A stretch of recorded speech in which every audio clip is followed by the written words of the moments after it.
She caught him staring at her sometimes. It was the damnedest thing. There were moments when Miles seemed so lifelike. The oddest part was, he wouldn't look away even when she caught him at it. Times such as now. Alexia's skin prickled. Lifting her eyes from her latest project, she found him sitting across from her. His eyes locked on her, unblinking, motionless. 10 years earlier, the mass release of the latest helper android caused crazed mobs of people to fill the streets, camping out overnight and waiting in lines for days to get theirs. At the time, Alexia had only been 16, with no real need for such technology. 6 months ago, Alexia's work with military-grade super soldier androids red-flagged her as a high-risk target.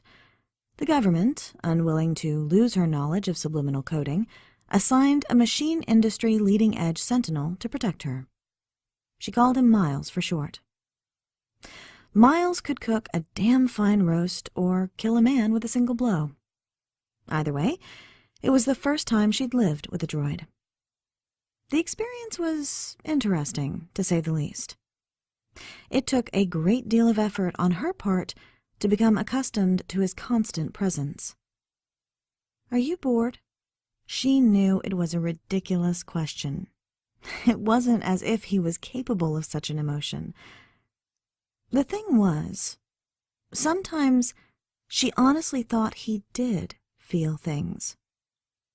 He seemed too realistic. Her mind couldn't differentiate.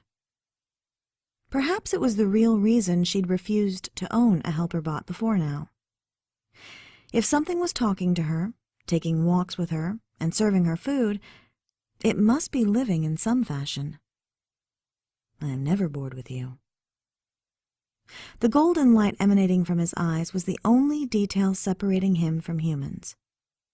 Well, she supposed most humans were not quite as flawlessly formed as he'd been created. At 6'4", his features were perfectly symmetrical and every muscle well-defined. His short-cropped hair always caused her palms to itch with the need to touch it. No, Alexia decided, he was utterly unique.